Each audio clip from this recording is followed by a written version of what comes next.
On quarterfinal Wednesday, we're through two periods of the first quarterfinal, and it is Team Finland leading Team Germany 3-2. Our guy, MyDale Mike Lee, said this will be the closest game of the day, and it has been. And joining us to talk about it from Rogers Sportsnet, CHL, NHL analyst, prospect analyst, Sammy Cosentino. Sammy, I appreciate you. Always good seeing you, buddy. Always great chatting hockey with you. And we got a lot to go over here. Your thoughts on the tournament, the round robin, and moving into the quarters? Has it gone the way you thought it would? Yeah, pretty much. I mean, if I look at what's happening here in the quarters, the game that probably has the most intrigue for me is the U.S.-Czech game. I think the Czechs got a little bit more to give. I think the U.S. has been really stingy defensively. And I think when those two things clash, something interesting may happen. Other than that, though, I think, the favorites, as we're seeing them even with this 3-2 game, the Finns, the Swedes, and the Canadians, I would expect all to move forward. And it's really been kind of interesting. I mean, the cloud of the scandal hangs over this thing. It's in summer when people have planned to do other things. It just doesn't have that same feel as what you get in the winter. So I know a lot of people are down on the program right now. Some have reason to be. There's no question about it. But by the same token, if we're looking at this as what it's going to look like moving forward, I'd say the real litmus test would come in Halifax, Roddy. Yeah, for sure. And as far as the attendance goes, I wonder what anybody expected moving this to summer when they announced it first week of January, or I guess it was between Christmas and New Year's.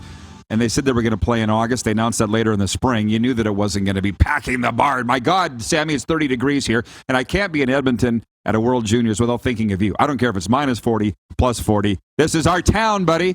But hey, Connor Bedard, your thoughts on his play so far? Really amazing. I think the thing that sticks out to me is I'm just noticing a little bit more power in the stride, a little more first step quickness, which I think is an important element for a guy like that. But he's starting to look a little bit like Nathan MacKinnon in terms of just how he jumps when he gets the puck. His ability to shoot the puck hasn't changed. It's continued to improve. That's world class. That's I think he'd be noted for that if he were to play in the National Hockey League right now. That's how good it is. So you're looking at a guy who just continues to make big strides, 51 goals last year. And what's really interesting about this player, Roddy, is there's been so much adversity he's had to face, and he's kind of fought through all of it. Whether it's playing in a bubble in Regina, whether it's not being able to get the regular, WHL schedule even last year when they weren't playing against the West. The fact that, he had to go to the under-18s in Texas and performed extremely well there. This guy's really fought through a lot here in his draft -2 and his draft -1 years, and it's kind of cool to see that things look somewhat close to normal here in his draft -1 year. And I can't help but think, having gone out to the Olympia for a couple of days, that if you were part of that team, what kind of damage Canada would have done. I mean, I guess you can't get any more gold than gold, but what an amazing, amazing player. Really, and I guess the other thing, Roddy, that I probably didn't mention, I mean, you talk about John Paddock being out for a while. You talk about the coaching change from Dave Struch, and then you go from Paddock to Struch to Brad Haroff, and he's just transitioned through all of this. So I don't think he's probably getting enough credit for all the adversity he's had to face through his young career so far, and yet he's handled it absolutely perfectly and continues to do what he does best, and that's play top-level hockey. I wish you and I could go for a coffee and talk about this more, because the talk amongst the hockey people here, Sammy, is that the Pats have to trade Bedard. They have to. And we'll see how that goes over in the Queen City as they try to sell season tickets this offseason. And Kamloops hosting the Memorial Cup, as you know. To the rest of the World Juniors, are you thinking a USA-Canada final, or what? Who do you think are the two best teams here that'll be left standing at the end? Yeah, I think so. I thought going in, the Swedes would have a little bit more to give, to be honest with you. They haven't really overwhelmed me with any particular part of the game, and they probably should have. The Finns are always going to give you a good run here, and once they get into the semifinals, which I'm pretty certain is going to happen here through the next 20 minutes, can always give you a good game, but their goaltending's been a little bit underwhelming. But the way I look at it is, through 4 preliminary round games, the U.S. gave up 4 goals. Caden Mberko's been brilliant. He was at his best against the Swedes, stopping 28 of 30 there to get them through as the first place finisher in the pool.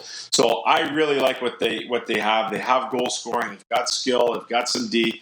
they really have it going on right now. And I thought Caden Borgo, the goaltender, Colorado college guy, under 6 foot guy, undrafted guy, comes in as the underdog and really maybe the surprise of the tournament so far. And we'll see what he has to give here against the Czechs and moving forward for the U.S. Oh, boy. Speaking of, Rich Robertson says, Sammy, does Borgo have a chance of cracking the Oiler lineup this season, or does he need a couple of years in the A? I would say probably a couple of years. I love his path. I love what he does. Awesome player. Really shoots the puck extremely well. We talk a lot about Connor Bedard, but Xavier Borgo is one of those guys who can really shoot the puck well. But if I look at, Ken Holland seems to me that he's kind of settled into what his manager's style is going to be here. And if you go back to what he did in Detroit, they pretty much overcooked everybody. And so I think Borgo is going to be no different than that. I don't know if they require his help right away.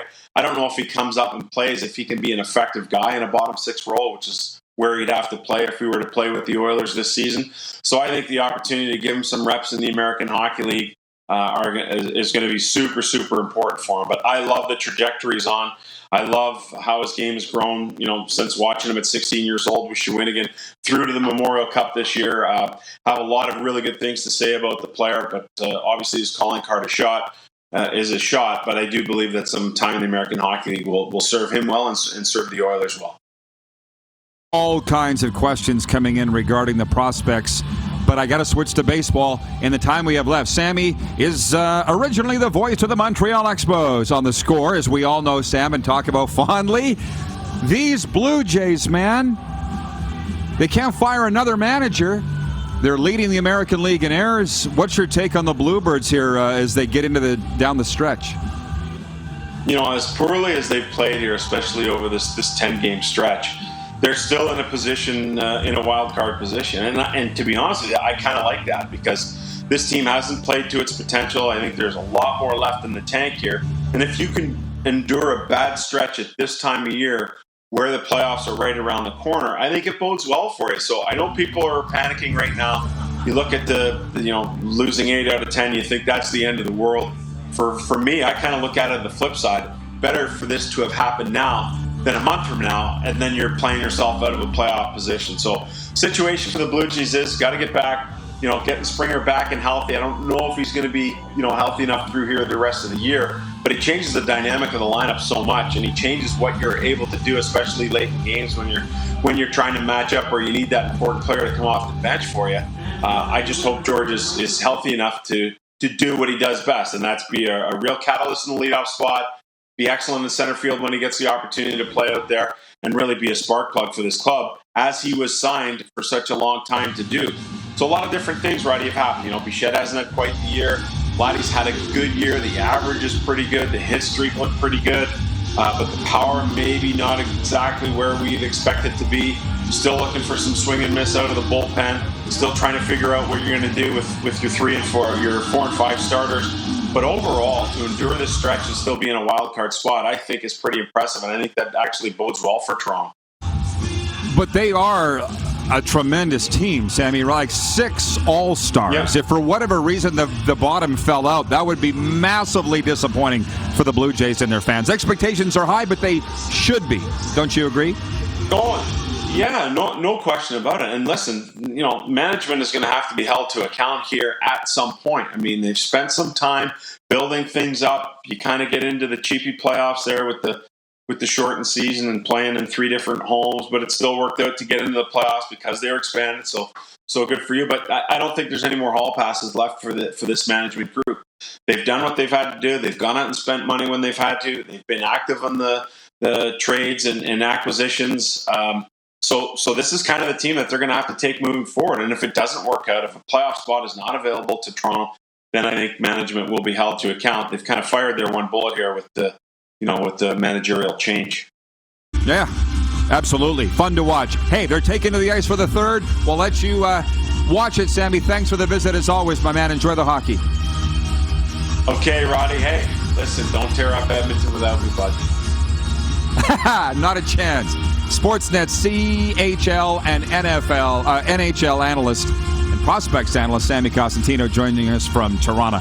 Hey, everybody. Thanks for watching the RP Show on YouTube. And don't forget, we're live daily on YouTube from noon to 2 Eastern. If you like what you see, hit subscribe. And if you like the program, check around for other segments of the Rod Pedersen Show here on YouTube.